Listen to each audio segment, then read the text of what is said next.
joining me for the chat today. And I always say this when you're here with us on a Thursday. So useful to have you in on a day like this. Philip Ingram, MBE, former senior military intelligence officer. He knows his potatoes. He really does. Good morning to you, sir. Good morning. Knowing my potatoes, is that a racial slur? Because I come from Ireland. Probably. You know, I'm half Irish. I can do that. Yeah, I can exactly. do that. You can get away with it. Yeah, exactly. I don't mind at all. Them's the rules. Them's the rules, folks. I mean, in the last 10 minutes, the rules may have changed. That's what they do these days. But well, listen, I can just be offended, and then the rules will just do what I want. You could probably have, what was it, rejection sensitivity like that? Of course. That woman who got where's the HR 12 for? grand. 12 grand for someone telling you to get back in your box. Is that it? I mean, God, yeah. I worked at a newspaper. I was called the C word before 5:30 every single day of the year. I mean, I must be a millionaire by now. This bit of rejection sensitivity. What a load. Anyway, he's not sensitive at all. Let's talk about, this utter nonsense of this trip. Not historic. For God's sake, can political journalists get a sodding dictionary? Sorry, I disagree. For the Labour Party, it's historic because they don't get people into power that often, and therefore he's going to be held in the accolades of Labour for the next. I'll give you that one. I'll give you that one. But this so-called historic trip to China, Keir Starmer goes on Tuesday night deliberately, so he doesn't have to do PMQs on Wednesday. Who'd be kidding? He then has a whole day off, effectively. So overnight, while we were all happily dreaming of not being Keir Starmer, no doubt his wife very much enjoying him being away, let's be honest. Conversation at the breakfast table this morning, much improved. He had a meeting with Xi Jinping, individually the most powerful man in the world. Doesn't have to worry this democracy malarkey. Second biggest economy, second best military in the world, and as I say, not going to be voted out of office because he's completely cemented his role. At the last rival gone. They were supposed to have a 40-minute meeting. He went all the way to Beijing for a 40-minute meeting with this bloke. And, no, but it was a great success, everybody, because it lasted, a whole hour and 20 minutes. I mean, I'm sorry, I've spent longer talking to the woman doing my pedicure. This is absurd. But he also has to talk through an interpreter. So, that 40 minutes, that's half the time gone. But this is an insult. Now, we know, like the German Chancellor, Macron will do any foreign trip going. They've all been 3 or 4 times. Mark Carney's been there. They all have a foreign trip. We have to deal with this country. It doesn't matter how horrible it is. We don't get to choose their leaders. We have a lot of trade with them. When I say we have a lot of trade, we buy a lot of their stuff. Yeah. But after the revelations about spying, even on, the Prime Minister's closest aides, Liz Truss, former Prime Minister, in the studio, in that chair, this time yesterday, saying, basically she couldn't rule out whether or not her own phone was actually hacked. I'm pretty sure we know that it was. No, she has been told it was. It was. As was Boris's, was Keir Starmer's their phones, before. Those leaders' phones were taken away from them. I think we know that's why. We've got this mega embassy giveaway. We've got some nonsense about this border security agreement with China, where could you please stop selling all the engines that are used in the boats, in the motors in the boats that are bringing people over the channel, which is a load of nonsense. It's not going to happen. None of this is going to happen. No. This is a national humiliation by Kowtow Keir, isn't it?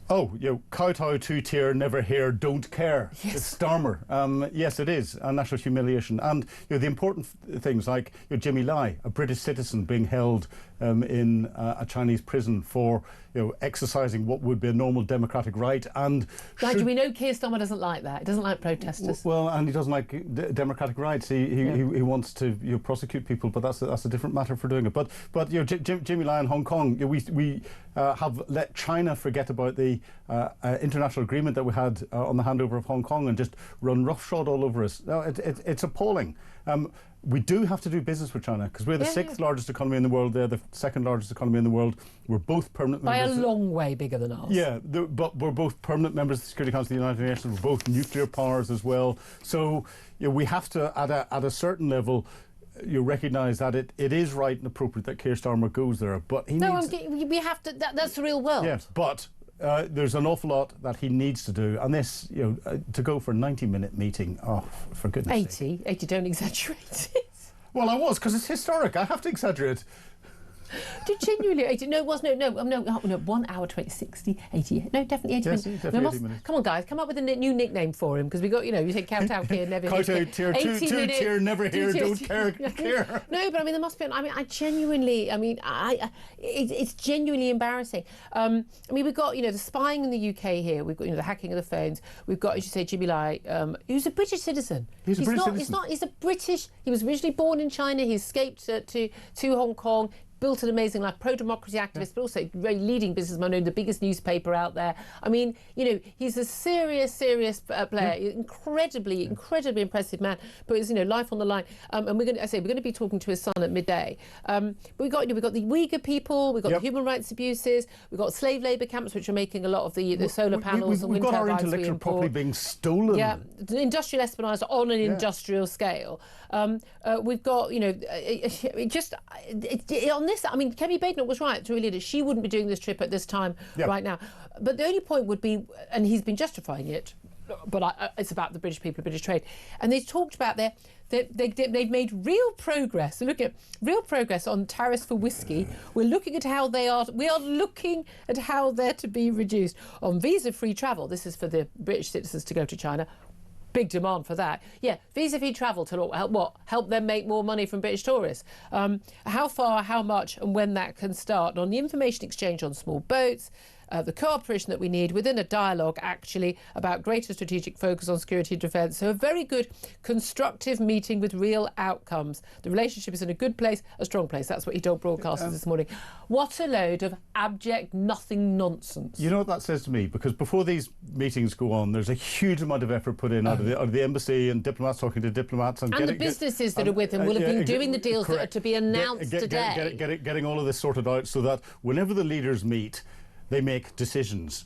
The decisions aren't, we're going to talk about this, or we're going to try and examine this, or anything else. That means they have failed to make decisions. And if they haven't done it through all the diplomacy that's going on beforehand, the leaders getting together is not going to make a jot of difference. This is a complete and utter waste of time. Complete and utter. But don't worry, Xi Jinping got a football that was used in the Arsenal-Man United match. Oh, wonderful. He's a Liverpool fan. That was probably an historic match as well. I don't know. There's a lot of football on in my home. I don't know. I'm appalled. I can live with the realpolitik. I think we should deal with the real world. But this is just genuinely humiliating for our nation. It is. And once again, Keir Starmer trying to dodge dealing with stuff at home by being abroad and not dealing with anything abroad either. Yeah. It's just an embarrassment. I'm heartened by the fact that they took burner phones with them, and I hope that apparently they always do that. Liz Truss told us.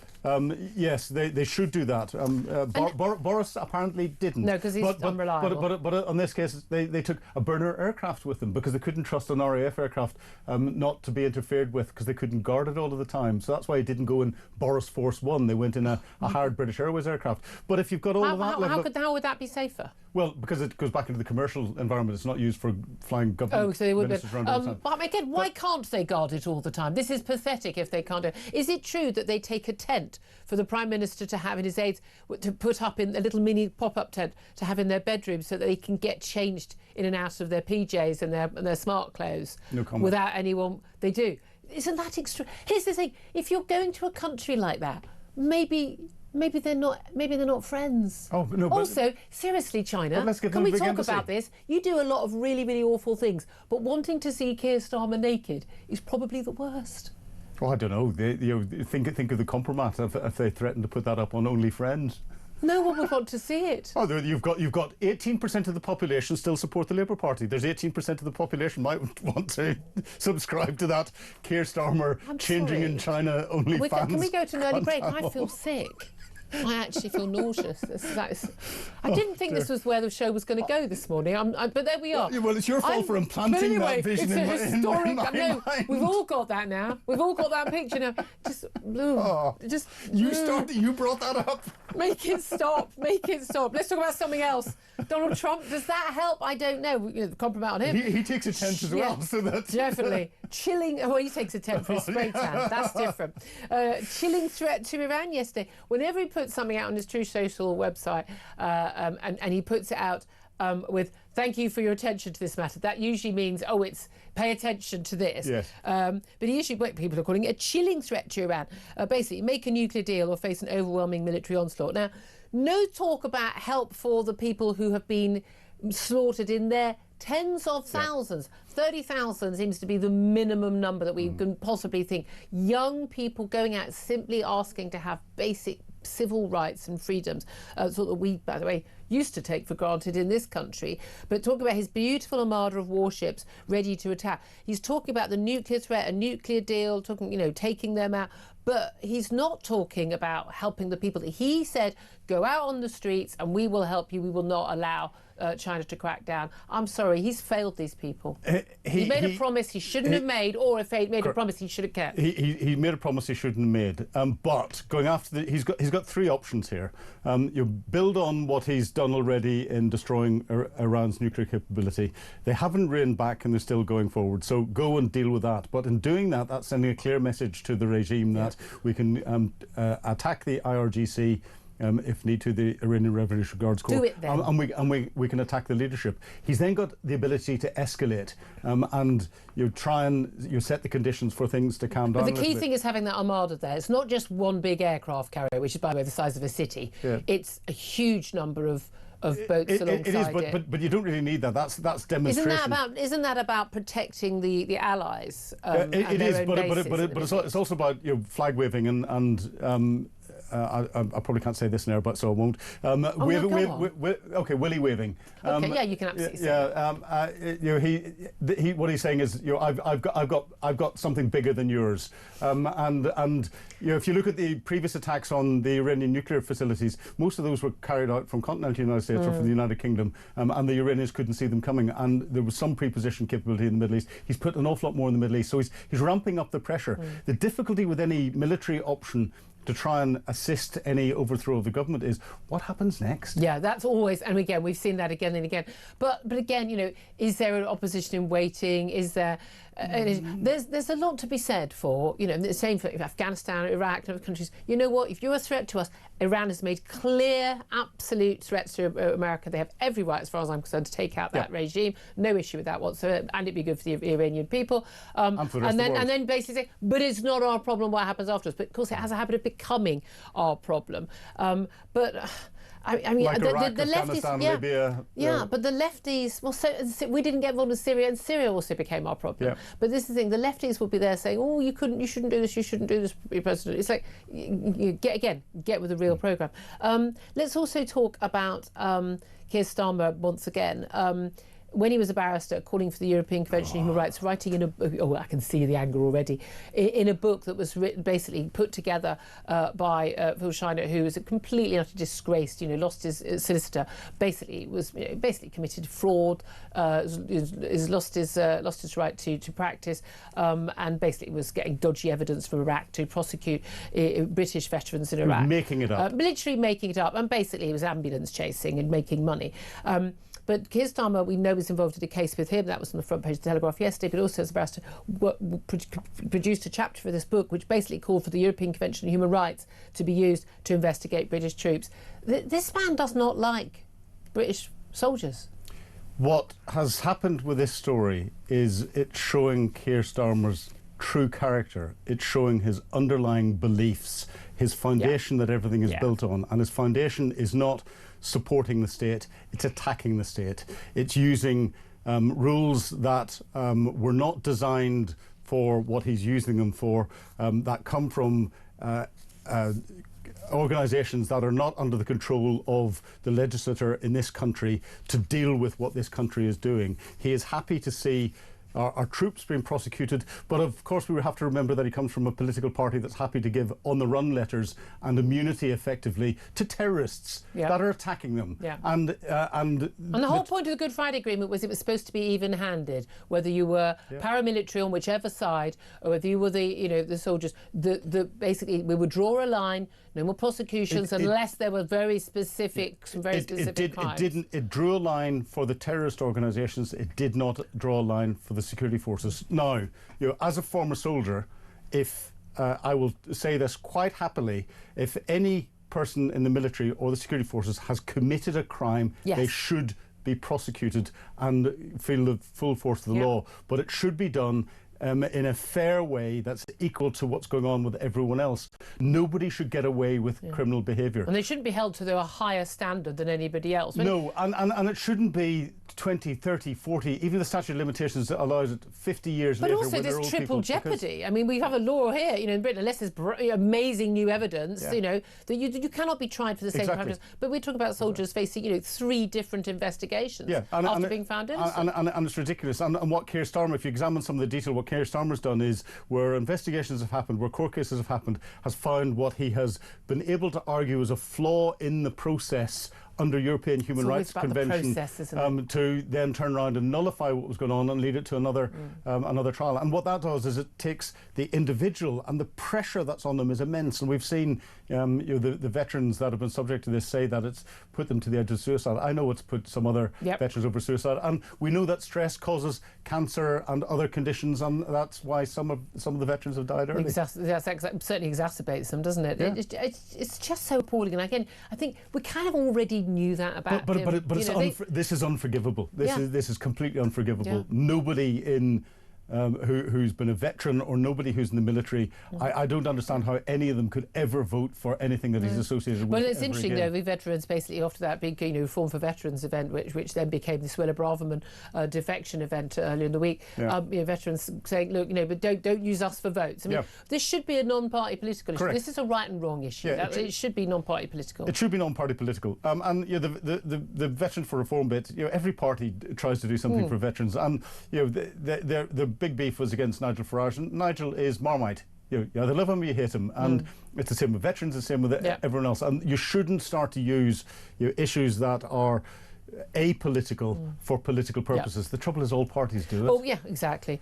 Just finally in this section, I also want to talk about the assisted dying bill. Lord Faulkner, who's the former Labour minister, who has been pushing through this legislation in the House of Lords after it was introduced by Kim Leadbeater, a backbench Labour MP in the House of Commons and passed in the House of Commons. The assisted dying bill, he says, has no hope of passing unless there's a change in approach by the Lords. Now, basically, lots of unhappiness, even among people who voted for this, MPs who voted for this law or this bill, which of course is a private member's bill that's been given government time. And there's a lot of evidence now that the government was planning to have this done, but it wasn't in their manifesto, and therefore, bring it in a private member's bill from a loyal MP, wink, wink, and get it through that way. But basically, it goes through a lot of disquiet over the committee stage and the extraordinarily biased and one-sided evidence and evidentiary hearings, and the witnesses who are allowed to give evidence on this issue. And then it's gone to the Lords, and the Lords are basically tabling amendment after amendment after amendment. They are going to talk it out. Basically, by the time of the King's speech for end of Parliament in May, basically, if it's not through and then back in the House of Commons, basically the bill is going to fall and it dies. So now I'm someone who is in favour of assisted dying. I have long called for that, having interviewed so many people who are living in horrible pain, no chance of recovery, just feel their lives are not worthwhile, or people who are going to face a horrible, horrible, painful death, saying, I want to die with dignity at the time of my choosing, with my family around me, not at a Dignitas clinic in Switzerland. I could not be more supportive of their right to do that. This law is not the right law. It goes the wrong way, and even the people who are supporting it are basically defending that, an anorexic 20-year-old would be able to use this if No, that is not what this should be about. In lots of ways, to me, it doesn't go far enough, as in it's not open to people living with horrific disabilities, that they just say, someone else might say their life is worth living, that other people would say, no, that's not good enough for me, for my quality of life. It doesn't go far enough on that aspect, and there are simply not enough safeguards. They took away the judge-led panel, they took away everything. This is an abomination of a law that will pave the way. Basically, if you're poor, if you're lonely, if you're unhappy, you're basically going to be allowed to top yourself legally. This is assisted. I don't know. This is assisted culling, not assisted suicide. No, I'm with you. I support assisted dying. I want to have the choice, if I get into that position, as to when I go. And I've been someone who has been right to the edge of suicide. I've attempted it, so I know what it's like getting to that point. And actually, when I was at that point and at that low point, I wouldn't want what's in this bill, with a lack of checks and balances in place, to have allowed me to make a decision to do that within the state. And this highlights how the parliamentary process has been abused to try and push through something that has not been properly debated. the evidence, as you say, has been skewed in so many different ways. Shockingly. Really badly. And this is where the House of Lords, everyone criticises it, but actually, well done it, because it's got the ability to, where something really is fundamentally flawed. And there's no mandate. I mean, the public has been supportive of having an assisted suicide bill for a long time, far ahead of the MPs. Yeah, exactly. However, again, this isn't the right one. Lots of people are very questionable about it. But also, crucially, it's not. It wasn't a government bill. It wasn't in their manifesto. They're talking about like using the Parliamentary Act to push it through, not like you can with a budget. No, sorry, there is no mandate for this. There is no moral argument. Go away, get it right, and go away, get it right, and bring it in a manifesto and think about it. Let's have like a genuinely a royal commission. Let's do it. Let's do it properly. Love to hear your thoughts on that. Love to hear your thoughts on Keir Starmer in China. I mean, keep him. Stay there, mate. Stay there. We're all good with that. Any of the other topics, including yet again, just our veterans facing just prosecution after prosecution for doing their job. Give us a call. Have your say. 0344 499 1000.